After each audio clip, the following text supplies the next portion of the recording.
Assalamualaikum warahmatullahi wabarakatuh. Halo teman-teman semua, kembali lagi di channel Belajar Arsitektur. Kali ini di ruang sharing kita kedatangan tamu, seorang arsitek. Ya, beliau adalah selain arsitek beberapa profesi dijalani sekaligus. Nah, jadi agak rakus ya, rakus apa tamak apa sebangsanya lah gitu kan. Siapa? Beliau adalah Mas Widi, Mas atau Bang atau Pak atau Om? Kakak biasa. Oh kakak, masih muda gitu. AA ya, kakak. AA itu. Biar lebih akrab. Oke. Jadi Kak Widi ini kegiatannya banyak ya, selain arsitek ya, memang core-nya arsitek ya. Core-nya arsitek. Selain itu juga sebagai pengajar atau dosen di kampus di Yogyakarta. Sering banget menjadi pembicara di acara mana-mana, baik di kampus mau acara-acara seminar dan sebagainya, banyak banget.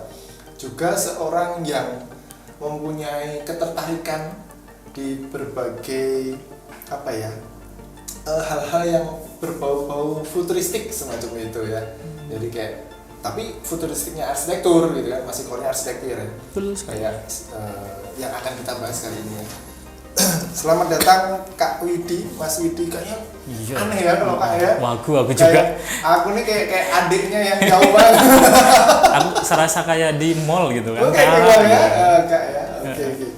Oke. Mas Widi ya.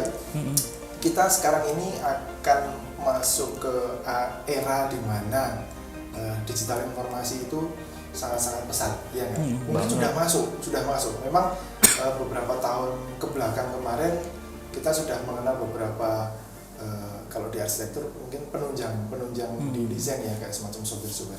Nah kali ini nih yang datang belakangan ini kok sepertinya menakutkan ya bagi kita desainer kayak gitu. AI, artificial intelligence. Nah itu gimana kalau di bidang arsitektur itu gimana? Sebenarnya sih sebelum kita ngomongin AI itu kita harus tahu dulu sih. Ini tuh hewan apa gitu. Oke. Dia sejenis hewan apa sejenis makanan? Karena kalau kita lihat perkembangannya kan AI ini sebenarnya dari tahun 70 kan. Jadi ada riset-riset di bidang informatika gitu kan. Tapi dulu baru sebesar riset, ide lah gimana caranya sebuah teknologi membantu manusia. Ya kayak Iron Man lah ya. Ada Jarvis gitu ya. Terus ada UFO bener datang gitu. Nah terus perkembangan waktu gitu, terus orang berkembang dengan learning mesinnya gitu kan. Setelah learning mesin datang, orang belajar, terus berkembang lagi jadi dia tuh bisa belajar sendiri, jadi deep learning gitu kan. Dia bisa belajar, dia bisa pintar sendiri gitu. Terus keluar lagi, berkembang lagi, ada neural gitu kan, kayak saraf tiruan mungkin ya. Kurang paham juga sih sebenarnya. Tapi terus berkembang terus gitu. Nah, sampai berapa tahun kemarin gitu tuh orang-orang tuh mempunyai ide gimana caranya dari gambar jadi tulisan. Nah, jadi bagaimana si AI ini itu tuh dia bisa menerjemahkan ini itu apa gitu. Jadi riset pertamanya itu tuh kalau nggak salah kucing sama anjing. Gimana caranya tuh si AI ini bedain mana kucing mana anjing gitu. Jadi foto dimasukin banyak gitu, terus foto anjing, foto kucing dengan berbagai macam pose gitu. Terus si AI suruh ngedeteksi ini kucing berapa persen, anjing berapa persen gitu. Berkembang bla bla bla bla gitu kan. Berkembang terus sampai akhirnya berapa tahun ke belakang itu dengan risetnya si Elon Musk dan teman-temannya gitu kan. Terus merubah cara berpikir gimana caranya tulisan jadi gambar. Jadi dibalik mindsetnya. Baca terus habis itu menghasilkan. Gitu. Karena AI itu kan ada dua, dia bisa mengambil keputusan, bisa mengidentifikasi gitu kan. Nah terus dari situlah mulai kena pandemi, mungkin semua orang gabut, teknologinya dipercepat. Iya betul. Jadi sebenarnya aku agak curiga sebenarnya pandemi itu adalah konspirasi. Ini menarik ini. Ini nanti kita akan hubungan sama UFO ya. Oke. Karena dari situ tuh kayak teknologi itu di-boosting kan, di-boosting semua orang itu jadi apal sama teknologi, jadi peduli dan dia sangat akrab sama teknologi kan ya gitu. Nah, terus yang paling mencenangkan itu adalah 6 bulan terakhir. 6 bulan terakhir itu yang keluar OpenAI yang mungkin ngebum, semua artis coba yang foto masukin 10 terus jadi ganteng-ganteng gitu kan, jadi Superman, jadi apa gitu. Nah itu kan kayak titik tonggak, semua orang tercengang terhadap si AI ini tuh apa gitu. Nah dari situ mulai keluar itunya apa namanya,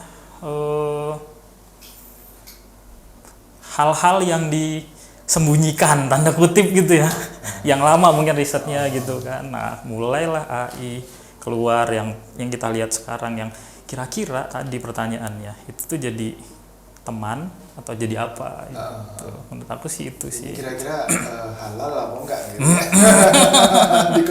Dikonsumsi. Karena ngeri banget kan kalau kita ngelihat gitu. Tapi coba kita bedah sih nanti gitu. Iya. Jadi teman-teman mungkin di bidang arsitektur ya, kita ada beberapa yang sudah aware soal AI ini, digabungkan dengan arsitektur di dalam sebuah desain gitu ya, untuk membantu desain. Tapi saya yakin juga dari teman-teman itu sebagian besar, aku rasa belum banyak yang menghubungkan lah antara profesi arsitek ini dengan AI ini untuk saat ini. Iya, betul. Gitu kan. Nah, kalau dari pendapat Mas Widi sendiri mengenai AI ke arsitektur itu gimana? Oke, kalau AI ke arsitektur dengan perkembangan yang segini cepat, 6 bulan tuh udah ngerubah pola lah ya, walaupun belum 100%, mungkin baru 20% atau 10% gitu ya terhadap sebuah proses pekerjaan arsitektur gitu. Tapi itu untuk sangat layak menurut saya, untuk kita itu sangat aware ini tuh apa untuk kita pelajari gitu. Menurut saya sih gitu. Jadi di kedepannya itu akan sangat dekat banget gitu dengan antara si AI ini dengan dunia desain ya, terlebih arsitek gitu. Karena yang udah mulai mengerikan itu anak-anak graphic design. Gimana? Karena graphic design itu kan gambar AI ini kan udah kayak orang, dia membuat ilustrator yang buat gambar, anggapnya gambar Superman ya. Yang mungkin dia gambar dengan ide dan butuh waktu 1 bulan. Dengan AI kita tulis semenit jadi. Hasilnya keren ya? Keren, tinggal dicetak di kaos atau di printing kan, ke media-media jadi gitu. Nah itu yang udah arsitek mungkin masih ada proses yang harus diteruskan ke teknis dan lain-lain gitu. Berarti sebenarnya kalau untuk desain grafis sendiri ya, ini sebelum ke arsitektur, desain grafis sendiri sebenarnya sudah terancam dengan itu. Terancam jika mikirnya terancam. Jika mikirnya terancam. Kalau itu kita anggap sebagai ancaman, itu jadi ancaman. Tapi kalau misalnya itu kita anggap sebagai teman, saya rasa itu kan jadi teman untuk membantu teman-teman di grafis itu untuk berkarya gitu. Terlepas ada perdebatan tentang copywriting ya. Nah itu gitu, tentang itu kan copywriting. Itu ada ranah sendiri ya, hukum dan sebagainya. Yang kita mungkin kurang paham juga ya. Nah kalau dengan AI sendiri ke arsitektur nih, itu tadi kan ada dibilang ada kelanjutannya ya ke arah teknis, ke arah detail dan sebagainya. Nah itu gimana kira-kira ke depannya itu yang seperti itu? Kalau kan gini ya, teknologinya itu kan baru basis visual nih, sementara tuh basis visual. Jadi udah mulai keluar yang buat animasi. Itu ya. Ini udah keluar baru lagi tuh yang dia buat animasi, itu bener-bener animasi. Terus dia keluar lagi ada yang untuk buat sound gitu-gitu ya, buat musik gitu ya. Musik ya. Terus yang males buat paper ada juga. Ada juga. Iya. Nah, buat paper gitu. Terus yang untuk review jurnal ada juga, keluar semua gitu. Calo-calo mati. Nah, calo-calo siap-siap, calo-calo. Calo paper nih. Joki. Ya. Jokinya udah pakai Jarvis sekarang gitu. Nah itu menurut saya harus kita sikapin dengan benar sih gitu. Nah di arsitektur tuh untungnya belum sampai sejauh itu, baru visual. Karena kan kita kan nggak berhenti di visual ya. Arsitektur tuh tidak berhenti di part visual, bagus apa enggak. Betul banget. Karena ada nilai kontekstual.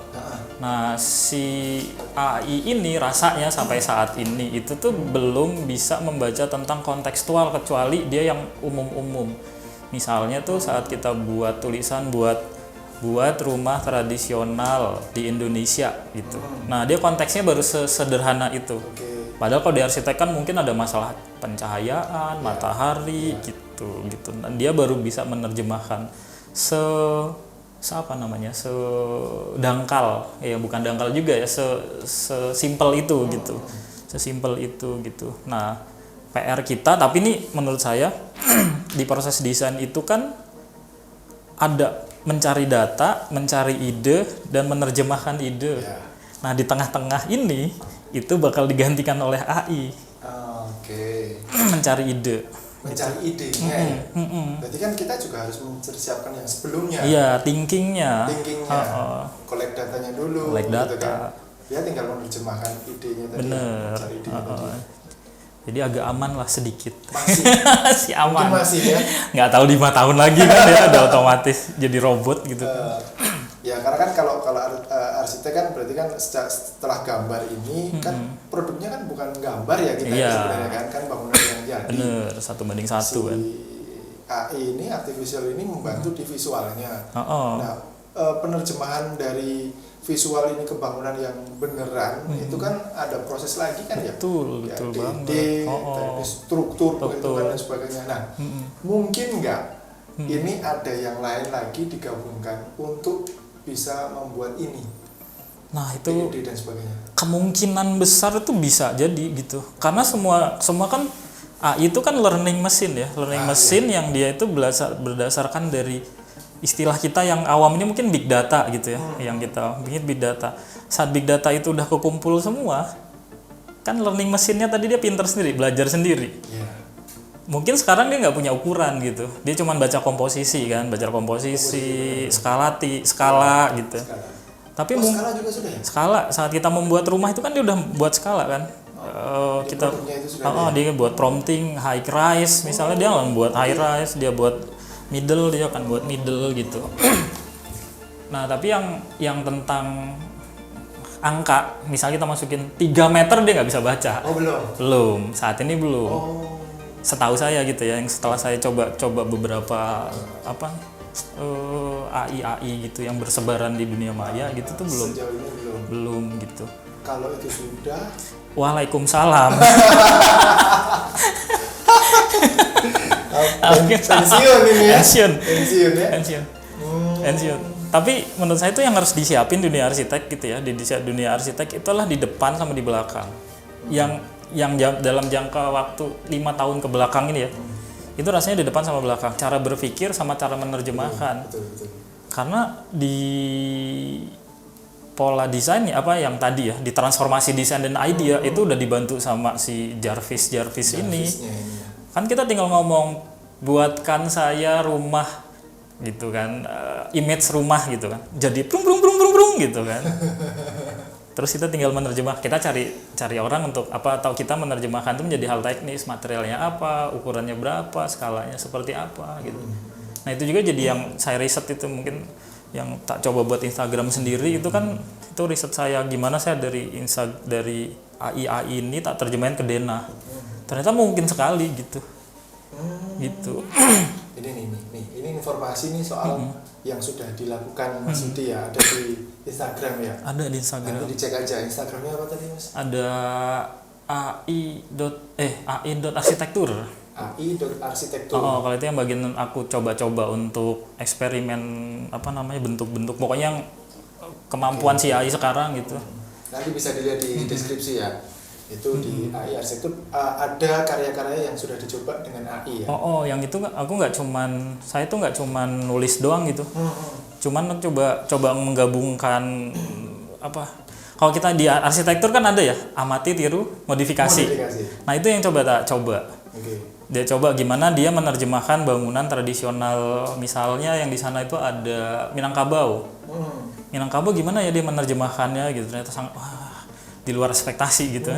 Terus bagaimana dia menerjemahkan arsitektur tradisional lah, karena targetku itu adalah mencoba membaca arsitektur Indonesia. Kalau dulu kan sangat manual, tanda kutip gitu kan, bahwa komposisinya, polanya kayak gini. Nah, ini aku coba untuk membaca pola, terus diterjemahin. dia udah bisa ngamati, tiru, terus dia bisa modifikasi.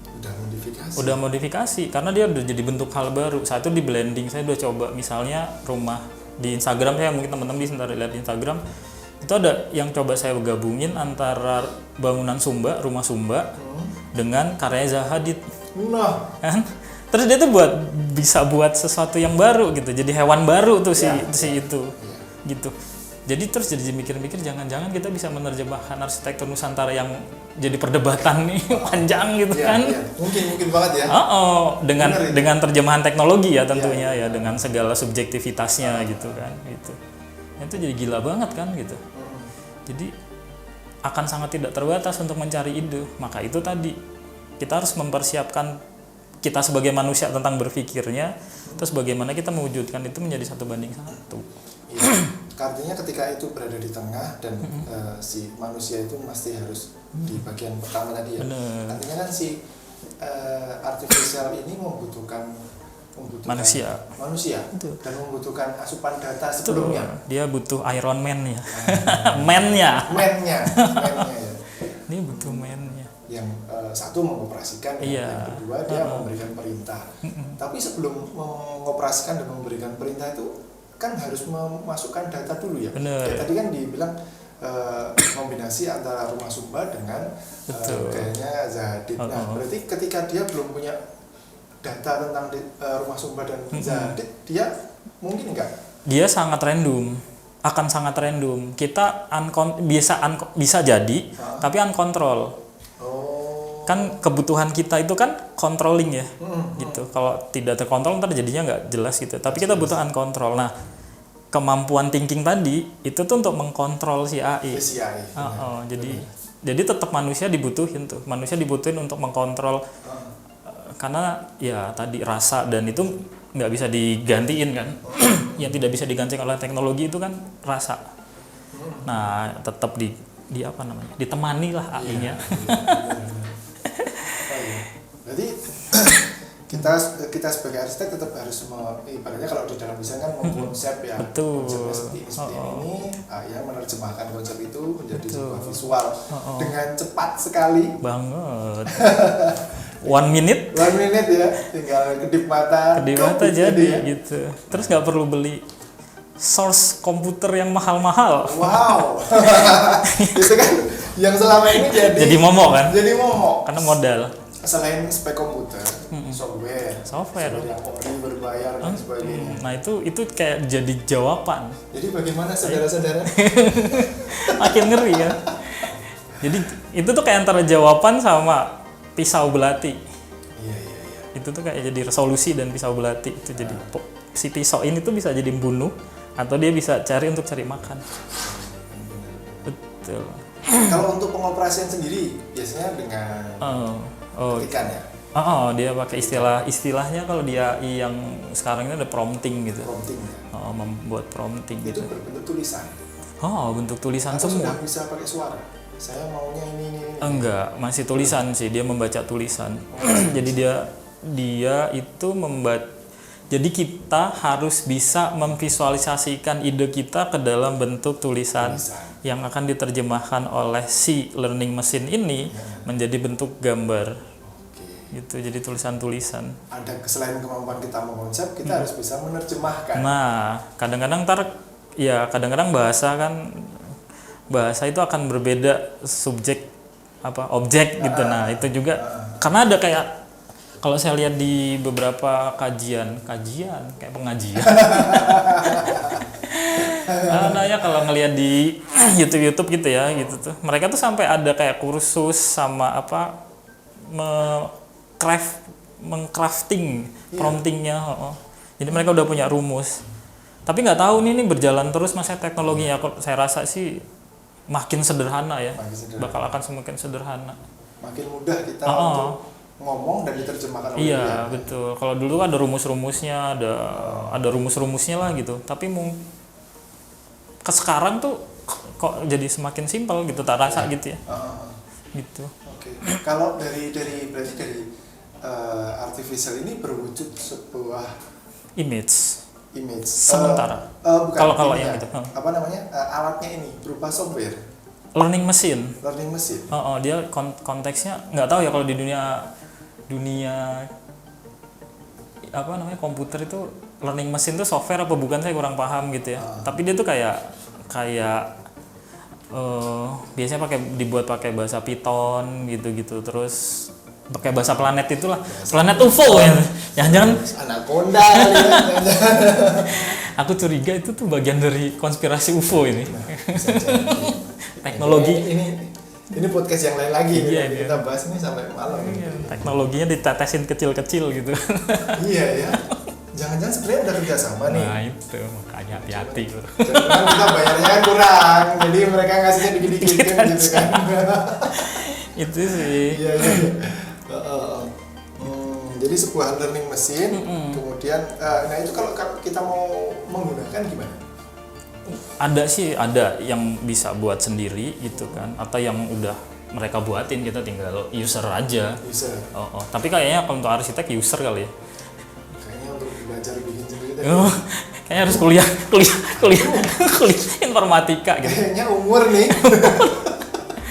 Tapi sangat memungkinkan ya, karena misalnya kayak gini, ada open source sih, banyak open source yang dibuka, misalnya kayak Stable Diffusion yang awalnya dipakai sama learning machine tuh dia kayak di open source, banyak banget lah bertebaran di YouTube. Terus kita bisa memasukkan datanya, learningnya gitu. Misalnya kalau kita mau gambar foto kita jadi ganteng, masukin 10, dia akan belajar, terus datanya kita masukin ke data Stable Diffusion-nya tuh akan menerjemahkan gitu-gitu.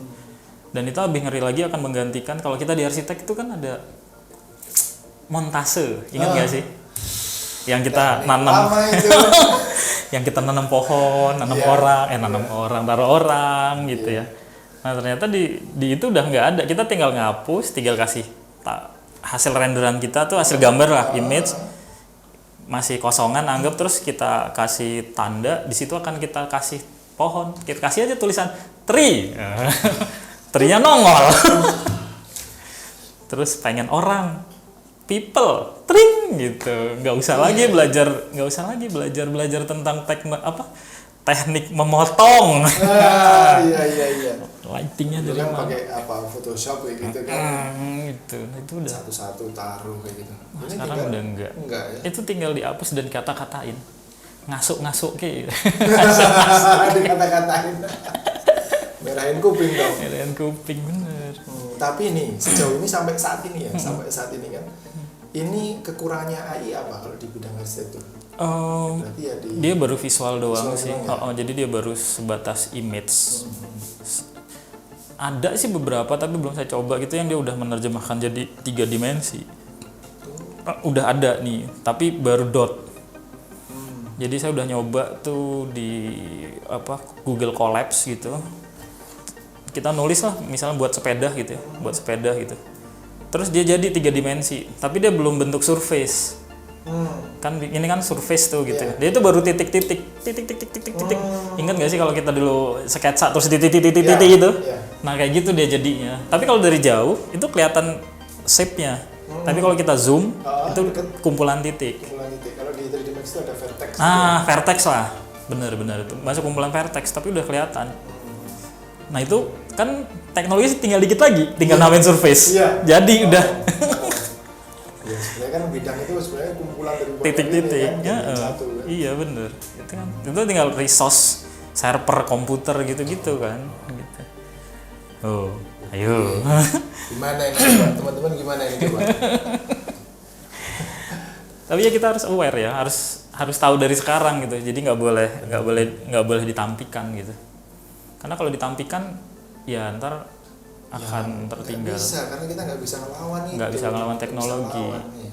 Apalagi zaman sekarang kan global banget ya. Nggak ada yang di sana nggak ada. Nggak ada. Ya di sana ya di sini gitu kan. Di Bantul sama di Kaliurang gitu informasinya sama di waktu yang sama gitu. Mungkin keluar planet sekarang udah sama ya. Sama. Mas. No.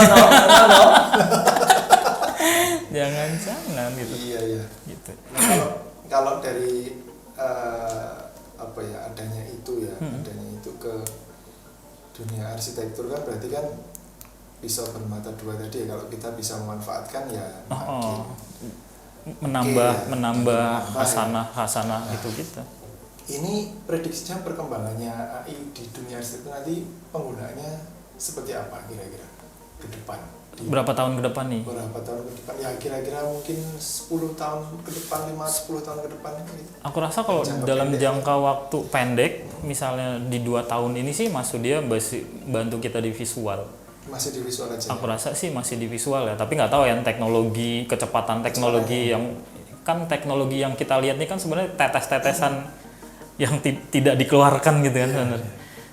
Itu sih saya rasa masih visual. Tapi kalau untuk 10 tahun ke depan hunus akan sangat mengerikan sekali sih rasanya gitu kan. Misalnya paling gampang aja saat ini tuh kayak kita ngayal gila-gilaan aja gitu ya dengan teknologi robot yang udah jadi, yang bisa jalan 2 kaki. Kan itu tinggal otaknya ya.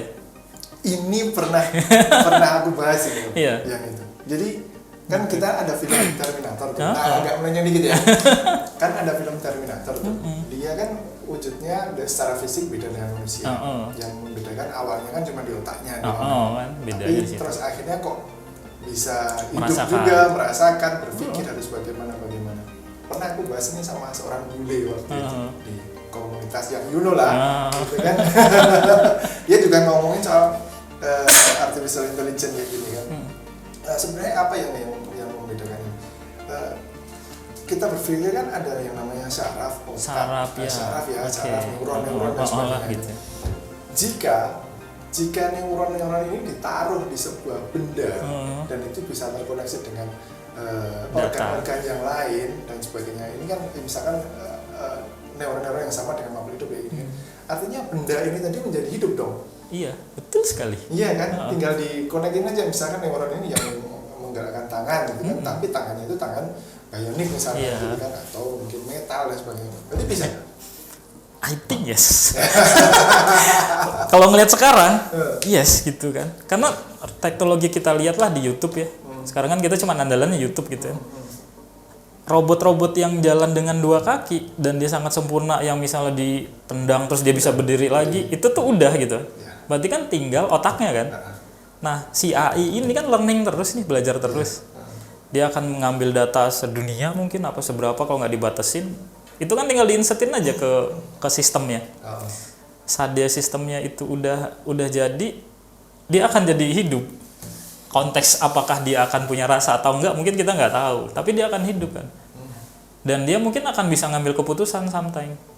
Sejauh ini yang berwujud visual tadi hanya di dalam sebuah komputer atau apapun, itu nanti berupa tervisual benda yang bisa membuat sendiri bisa bergerak.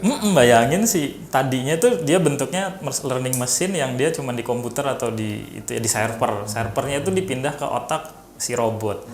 Robotnya itu udah melakukan Waduh. Ini berapa tahun ke depan tadi?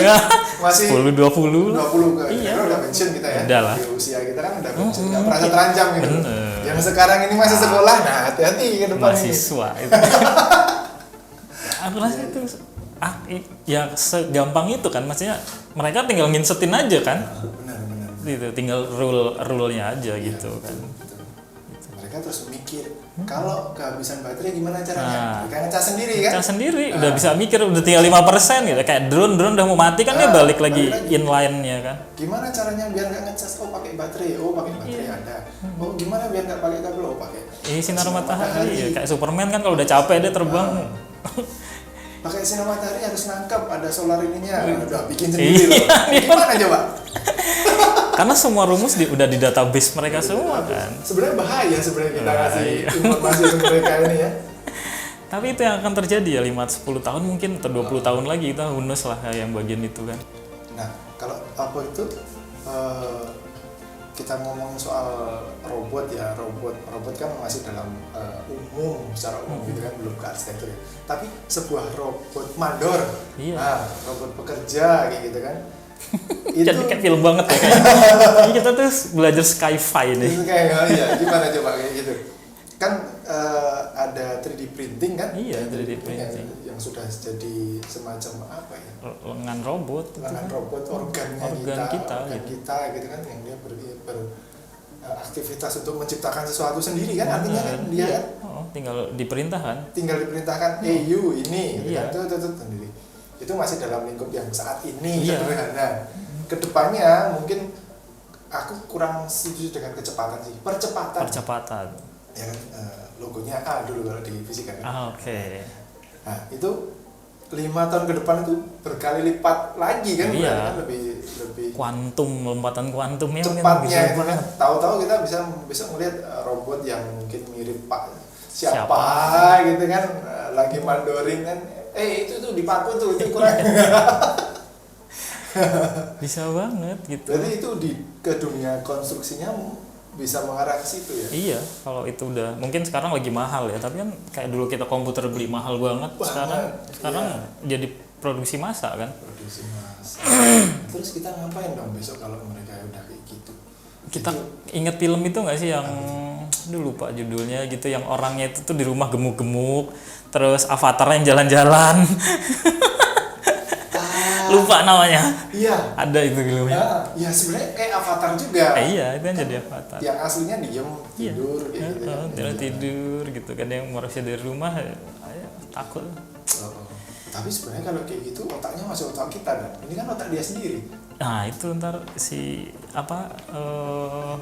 Terminator. Jelas Terminator itu tadi. Jelas Terminator. Karena itu, karena ya teknologinya itu akan relate terus kan, relate antara mau nggak mau kita desain dunia kita di desain itu akan ikut terus kan, kita nggak bisa yang kabur dari lapangan itu gitu loh. Kita nggak bisa kabur dari lapangan itu gitu. Yang ini tuh ada teknologi yang dulu mungkin kita kan zaman perubahan antara manual dan digital gitu ya. Di tengah-tengah kita nggak anak 2000-an kan, jadi kayak kerasa banget kan, kerasa banget tuh timpangnya gitu. Nah ini kita ngerasain perubahan teknologi yang dari yang mungkin ini udah keren juga sebenarnya, sekarang itu lebih keren lagi gitu. Sebenarnya kalau dulu kita masih manual dari TA kan masih manual gitu. Masih Lugos. Ya kalau kecoret dikit tuh udah aduh sedihnya minta ampun ya. Setelah berapa tahun aja itu mereka udah pada udah jadi banget. Tinggal itu sekarang ini kalau kita yang generasi ini juga nggak ngikutin, bener kelibas ya, apalagi anak muda ya. Iya, kelibas sama dunia, maksudnya karena kan sekarang tuh borderless ya. Di arsitektur tuh udah nggak ada, kita bisa aja dapat project luar negeri, kita tetap di sini gitu, atau mereka juga dapat di sini. Kalau kita bener-bener yang stay di kenyamanan ini gitu, ya mereka akan menjajah kita gitu, menjajah secara semuanya. Zona nyaman. Itu akan itu yang maksudnya kita ngobrol sekarang itu yang patut kita pikirin. Kita nggak pernah tahu kan jadinya apa, tapi itu jadi aware. Ngobrol hari ini tuh ada jadi aware, ini loh yang terjadi, yang harus kita pikirin ke depannya gitu. Shifting teknologinya cepet banget. Itu akan merubah shifting cara berpikir, cara ngambil keputusan, cara desain sampai build-nya gitu. Mungkin ada yang bisa, ada yang enggak. Tapi itu biasanya soal tentang mahalnya teknologi apa enggak gitu kan. Itu doang gitu. Dan mahal enggaknya itu pun nanti lama-lama mahal lama-lama jadi teknologi jadi umum, jadi murah. Ntar semua orang akan bisa mendesain karena cuman kata-kata, tulisan ya. Cuman tulisan. Orang yang nggak bisa visualisasikan dengan tangannya sendiri, dengan kata-kata gitu. Nah pertanyaannya itu adalah besok kalau misal ketemu ownernya itu mungkin nggak usah ngobrol, owner itu tinggal ngetik cik jam kan itu produk yang sangat open dan user friendly banget kan. Betul. User friendly. Sekarang itu misalnya yang paling keren lah sekarang itu ada Midjourney. Midjourney udah versi 5 yang udah sangat real banget. Akan susah banget itu membedakan mana itu Midjourney, mana itu foto, kecuali foto yang profesional ya. Ntar mungkin bisa di copy itu hasil Midjourney yang udah tak coba. Itu tuh mungkin untuk fotografer acak-acak yang kayak kita gini ya, yang cuman jepret-jepret pakai HP, itu tuh udah nggak bisa dibedain gitu. udah segila itu gitu. Wow. udah segila itu dan itu opens dengan kita membayar untuk saat itu berapa sih, $30 atau $10 gitu, atau untuk make itu atau kalau pengen ngakalin Indonesia kan pinter tuh, buat email aja banyak tuh kan, dapat free 25 kali gitu kan. Owner atau klien kita tuh bisa prompting sendiri gitu. Kalau dia udah bisa prompting sendiri dan dia udah ngelok, dia pengen gambar kayak gitu, kita jadi apa? Kita jadi tukang gambar. Tapi ada ini nggak, misalkan kan sekarang juga ada ya klien yang, mas saya udah belajar software sendiri, saya desain sendiri, saya pakai SketchUp, pakai Excel biasanya. itu sedih. Pernah nggak sih? Pernah. Itu keren tuh Excel. Iya, keren banget. Tingkat dewa itu. Nah, klien-klien yang belajar sendiri soal software misalkan kan merasa udah bisa membuat desain bangunan rumah, saya udah bikin 3D-nya nih mas, tinggal tolong dibangunkan, dibuild kayak gitu kan, atau tolong dibuat teknisnya dan sebagainya. Tapi bagi kita yang arsitek ya, misalkan tetap rasanya kan ada yang ganjel gitu kan? Ada yang kayaknya kurang nih, apa ini? Yang memang bukan ada yang kayaknya, tapi memang beneran ada gitu kan. Nah, terulang nggak nanti di AI itu kalau mereka memprom sendiri gitu? Nah, pertanyaan itu, kepuasan itu kepuasan klien apa kepuasan arsitek? Nah, kalau kliennya udah puas, arsitek nggak puas, mau gimana gitu? Mau gimana gitu kan? Saat dia bisa memprompting, anggap aja teknologinya 20 tahun, 10 tahun lagi tuh langsung bisa buat 3D. Iya. Dan dia dengan prompting itu dia udah puas. Iya ya. Mau ngomong apa arsitek, mau protes? Wah ini jelek nggak? Aku udah suka. Kata kuncinya ya dia siapa yang ini ya kasih itu ya. Karena semudah itu loh. Tapi kan gini, masih ada tapinya itu. Dia suka. Tapi ini enggak oke secara teknis gimana coba? Nah, itu jadi PR arsiteknya. Arsitek akan membuat halus. Nah, makanya tadi arsitek akan dibutuhin promesi ini akan dibutuhin di terakhir dan di tengah gitu. Di awal. Di tengah dia nggak peduli. Kita akan ngalusin ide-ide itu di teknis. Anggap aja nih desainnya kliennya udah buat. Aku seneng gitu. Akhirnya kan kita menerjemahkan bagaimana kita membuat desain developmentnya ya. Desain developmentnya material gimana Pak? Ini nggak bisa nih karena cantilevernya ketinggian, bisa kepanjangan. Kolomnya terlalu kecil. Terlalu gedein ya. Nah tugas kita kan akhirnya di penerjemah teknis gitu. Nah itu maksudnya itu tuh akan merubah cara berpikir dan iklim ekosistem berarsitektur atau desain secara umum ya rasanya gitu.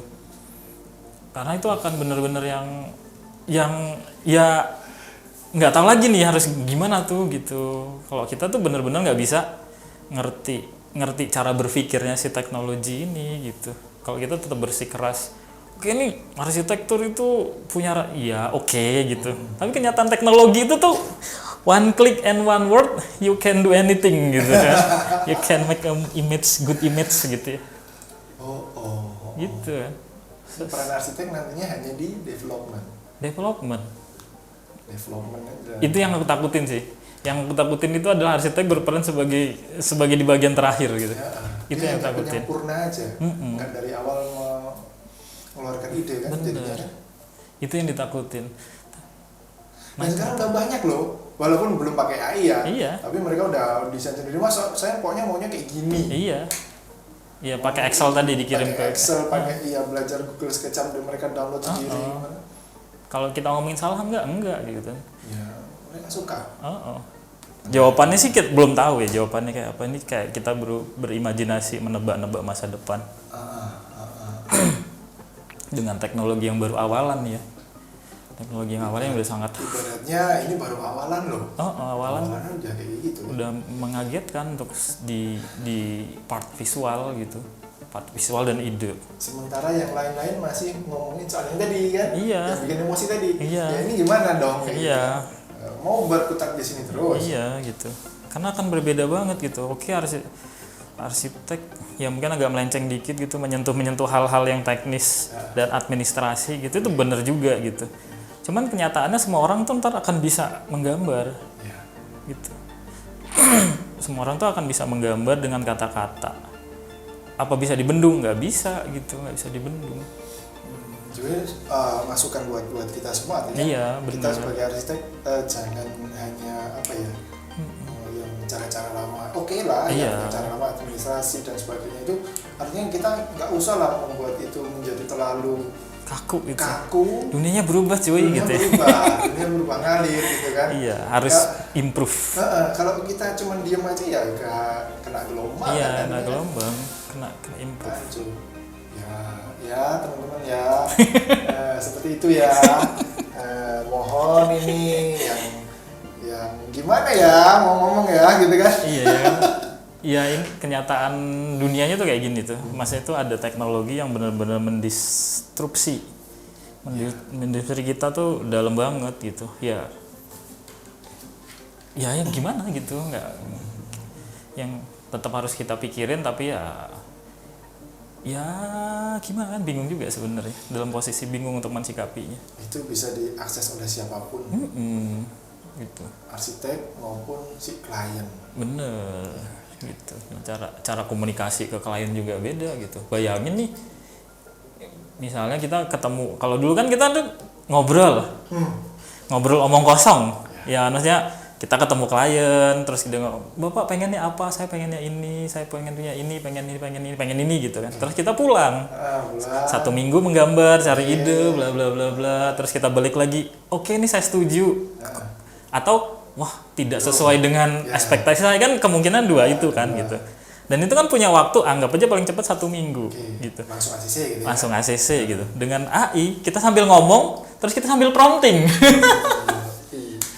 Kita sambil prompting, selesai dia ngomong, image yang ada di pikiran dia bisa langsung kita diskusiin. Pak, image-nya kayak gini nggak kurang lebih gitu. Anggap aja sekarang namanya jadi mood board gitu kan. Betul. Mungkin sekarang jadi namanya mood board. Mood board yang Bapak pengen kayak gini nggak? Oh, oke nih sesuai nih, materialnya oke yang saya pengenin, bentuknya sesuai gitu kan. Karena mendekatkan imajinasi dia, kita jadi kata-kata jadi. Dalam waktu pertemuan pertama, gambar udah di ACC idenya. Udah ACC. Dan itu untungnya ukuran belum bisa masuk. Kalau udah bisa masuk selesai. Klien tinggal ngetik ukuran sendiri. Cari drafter. Teman-teman yang bergerak di bidang teknis akan sangat diuntungkan. Iya. Gitu. Dan ini mungkin juga jadi aware juga gitu bahwa kemampuan di bidang arsitektur harus ditambah. Maksudnya, oke, arsitektur nggak cuma hanya ide-ide aja, konsep-konsep aja, tapi harus nguasain bener-bener sampai hal-hal teknis kalau mau survive. Kalau yang ini sebenarnya aku udah studi dari dulu. Artinya memang arsitek jangan hanya ke ide dan konsep secara visual dan sebagainya, tapi teknis loh. Iya, Kan detailing. banyak tuh yang bikin ini tapi ternyata Susah. dibangun nggak bisa, kayak susah kayak apa kayak gitu. Betul. Aku ingat omongan sama Mas Gayu gitu pas lagi sepedahan gitu ya soal detailing gitu. Banyak arsitek atau banyak desainer itu tuh gambarnya bagus tapi nggak ngerti detail gitu. Nah itu jadi masalah juga kan. Itu kan hal teknis juga, ibaratnya ini ada gambar 3D lah, anggap 3D gitu. Gimana caranya mewujudkan 3D ini, materialnya apa, sambungannya kayak mana. Nah itu kan sama aja kayak tadi AI itu keluar dengan gambar, ini materialnya apa, detailnya kayak mana gitu. Baliknya ke situ. Iya benar. Gitu. Aduh. Gimana guys? Setelah ini takut atau malah jadi semangat nih? Atau jangan yang lagi kuliah arsitektur mau mundur? Jangan. Aduh. Satu kalimat yang bisa menerjemahkan atau mewakili AI atau quote apa di dunia arsitektur? Kalau aku sih sampai saat ini tuh sangat quote yang bisa merepresentasi tentang AI itu ya dari Mas Gayu yang dikirim lewat Instagram di tagku itu, yang bahwa AI itu tidak akan pernah menguasai manusia atau menggantikan manusia gitu. Tapi manusia yang pakai AI akan menggantikan manusia yang tidak pakai AI. Nah, itu yang harus benar-benar jadi apa ya? Yang harus kita renungkan. Perenungkan. AI nggak akan menggantikan manusia, tapi manusia yang menggunakan AI akan menggantikan manusia yang nggak menggunakan. Bener. Ya tadi. Ya. Yang produknya 1 minggu sama produk 1 menit, itu mikir gampangnya ya. Gitu. Dan produk 1 menit ternyata lebih bagus. Nah, yang 1 menit DP langsung keluar. Ini yang kita cari guys. Oke. Ya teman-teman semua, kayaknya kalau kita bahasain nggak selesai ya. Ini bisa sampai berhari-hari gitu kan, nggak selesai. Tapi saya rasa cukup mengguncang ya apa yang kita bahas tadi mengenai artificial intelligence ini, terutama di bidang arsitektur ya. Karena mau nggak mau ini gelombang ini pasti harus kita hadapi kayak gitu kan. Kita mau setangguh apa bentengnya pun tetap akan masuk, akan mengguyur kita kayak gitu loh, akan menggulung kita. Jadi kalau menurut saya berarti kita harus belajar tentang itu ya, dengan kenal dulu ya, kenal dulu gimananya, mengenali apakah ini bisa kita pakai sebagai partner gitu kan, dan apa pula yang kira-kira ini bisa membahayakan kita.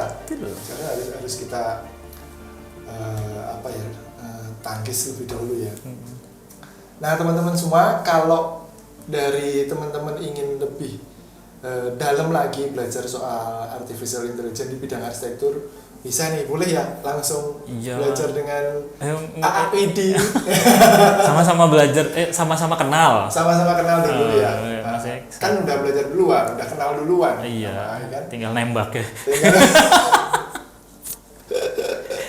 Ya, ini nanti bisa dibaca di deskripsi ya, Instagramnya Mas Yudi, terus hasil dari promptingnya, karya-karyanya itu di Instagramnya apa, nanti bisa dilihat di deskripsi. Oke, terima kasih banyak. Sama-sama. Mas Widi, Pak Widi, Om. Nah iya, kalau aku kan biasanya manggilnya Om. Kalau di sini mau pakai Om nanti gimana jadinya kayak gini kan. Terima kasih banget sudah Sama-sama. mau berbagi, sharing dan sebagainya. Semoga apa yang dipelajari ini, apa yang kita perbincangkan ini bisa bermanfaat ya buat teman-teman semua ya. Dan saya yakin pasti belajarnya nanti makin lagi. Nah, nanti kita sharing lagi mungkin di lain kesempatan. Oke, gitu teman-teman semua. Sekian untuk video ruang sharing kali ini ya. Kita akan ketemu di video ruang sharing berikutnya. Yuk, terima kasih. Assalamualaikum warahmatullahi wabarakatuh.